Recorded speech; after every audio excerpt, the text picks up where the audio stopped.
그 피해자가 무방비 상태의 아이들이라는 점에서 더 심각한 범죄, 바로 아동학대입니다. 네, 아동학대란 보호자를 포함한 성인이 만 18세 미만의 아동을 대상으로 신체적, 정신적, 성적 폭력을 저지르거나 또는 유기 방해하는 행동을 말합니다. 가정폭력과 아동학대가 밀접하게 연결이 되어 있습니다.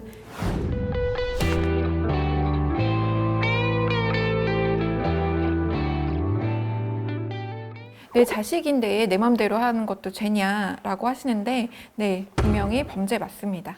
2015년 이미 7년 전에 아동에 대한 체벌이 금지되었고 올해 초 민법이 개정되면서 자녀에 대한 친권자의 징계권 규정이 삭제되었습니다. 징계권 규정이 아동학대를 정당화하는 데 악용될 소지가 있다는 판단에 따른 것인데요. 사랑의 매는 이미 없어졌습니다. 법적으로 금지되어 있습니다. 네, 그럼에도 불구하고 그 아이를 위해서 한 행동인데 어디까지가 훈육이고 또 어디까지가 학대인지 국민 여러분도 그 점이 굉장히 궁금해 하신 것 같습니다. 네, 아이가 숙제를 잘 하려 들지 않습니다. 어릴 때부터 바로잡아야 할 것 같아서 그럴 때마다 등짝을 한 대씩 때리게 되는데요. 이것도 학대에 포함이 될까요? 라고 질문을 해주셨어요. 네, 그 행위도 학대에 포함이 될 수 있습니다. 아이가 잘못을 저질렀더라도 사실 훈육의 방법이 체벌만 있는 것이 아니거든요. 사실은 그 부모의 기분이라든지 입장이 우선이 되어서 그런 행위에 이르게 되는 것입니다. 훈육이라고 생각하시지만 또 학대에 해당되는 사례가 대다수입니다. 네, 그것뿐만 아니라 어린이집이나 보육시설, 학원 등에서 발생한 아동학대 사건의 경우도 대부분 아이의 잘못된 습관을 고치기 위해, 예의를 가르치기 위해, 혹은 공부를 더 열심히 시키려고 아이를 위해서 한 행동이라고 변명들을 하는데요. 그 훈육이 더 이상 아동학대의 변명거리가 되어서는 안 되겠습니다. 네, 검찰에서도 그 아동학대 사건 전담팀을 또 이제 꾸리고 있잖아요. 그만큼 굉장히 노력을 기울이고 있는데요. 그 아동학대 한 건이라도 더 줄이고 또 막을 수 있는 방법은 없을까요?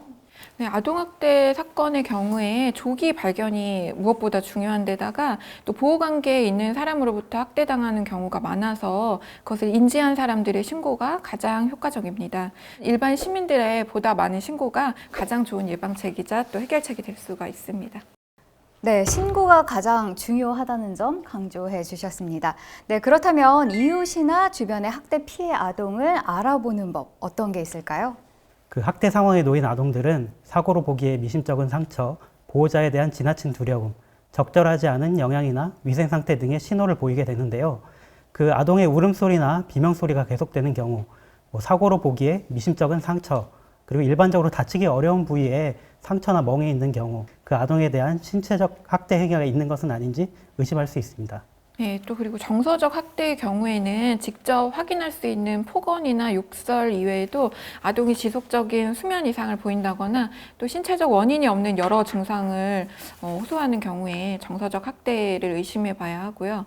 성적 학대의 경우에는 성기 부위에 통증이나 상처가 있다던가 또는 나이에 맞지 않는 성적 행동 이 외에도 걷거나 앉는 것을 어려워하는 경우 일단 아동학대 의심 신호라고 볼 수가 있습니다. 또 뚜렷한 이유 없이 지각 결석이 잦다든지 계절에 맞지 않거나 비위생적인 옷을 계속 입고 다니는 경우 방임, 방치 학대의 그 의심 신호라고 볼 수 있습니다. 네, 이런 경우에는 그 아동의 이름이나 나이 아니면 사는 곳이라도 좀 물어보고 신고를 해야 하지 않을까라는 생각이 드는데요. 학대 의심 아동의 정보를 몰라도 신고를 하실 수가 있습니다. 만약 학대 의심 아동과 대화를 하게 됐을 때는 아동이 불안해할 수 있으니 큰일이 난 것처럼 행동하지 마시고요. 또 계속 물어보거나 유도 질문을 하셔도 안 되고 설사 아동이 아니라고 대답을 하더라도 그냥 넘어가지 마세요.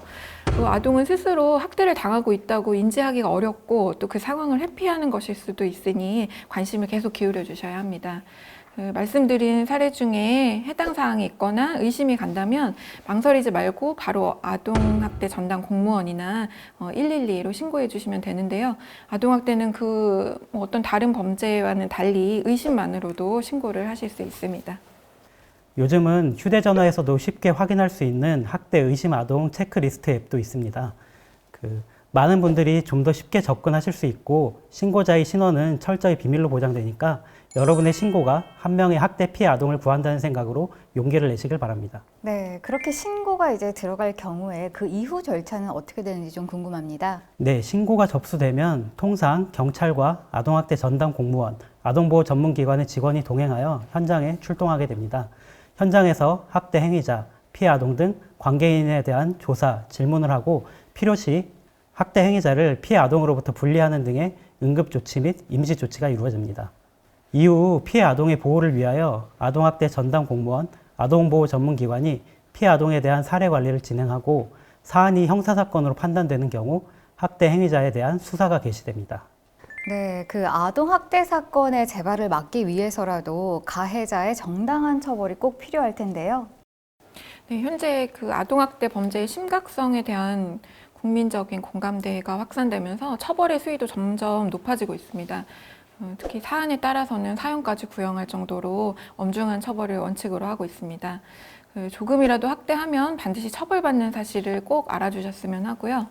그리고 아동학대 사건의 특수성상 그 증거 확보가 어렵고 피해 아동이 특히 어릴 경우에는 진술이 아예 불가능하거나 어려운 경우가 많습니다. 정황상 증거, 또 지인의 증언 등이 매우 중요한데 아동학대 사건의 이런 특수성이 수사와 재판에 좀 더 고려되어야 하지 않을까 싶습니다. 무엇보다 아동학대 사건의 증가에 비해서 피해 아동의 보호나 쉼터를 위한 기관이 부족한 것이 현실입니다. 피해 아동의 보호와 치료 기관이 좀 더 확보되는 것도 꼭 필요하겠습니다. 그 지금까지 대한민국을 병들게 하는 심각한 사회 문제, 또 용서받지 못할 범죄, 아동학대, 과연 어디까지이고 또 어떻게 대처해야 하는지 알아봤는데요. 네, 두 검사님, 아동학대 전담 검사로서 마지막으로 당부하고 싶은 말씀 있으시면 한마디씩 부탁드릴게요. 우리 사회 전체가 아동에 대한 인식을 바꿔야 할 것 같습니다. 그 아이를 때리면 학대고 폭언하면 학대입니다. 내 아이인데 이 정도도 못하냐? 이런 생각을 과감히 버리셔야 합니다. 그 아이는 성인의 소유물이 아닙니다. 네, 우리 사회가 아직까지 훈육을 위한 체벌, 또 그런 폭력에 너무 관대한 것이 아닌가 하는 생각이 듭니다. 사회 구성원 모두가 아동학대가 더 이상 가정 내에서의 문제가 아니라 엄연한 범죄라는 생각을 갖고 행동한다면 아동학대에 막을 수 있다고 생각합니다. 네, 한 아이를 기르는데 온 마을이 필요하다고 하죠. 그 한 사람 한 사람이 아동 지킴이가 된다면 아동학대 없는 세상, 지금보다는 조금 더 빨리 오지 않을까라는 생각이 듭니다. 오늘 나와주신 두 분 검사님 너무 고맙습니다. 고맙습니다. 네, 저희는 다음 시간에 다시 찾아뵙겠습니다.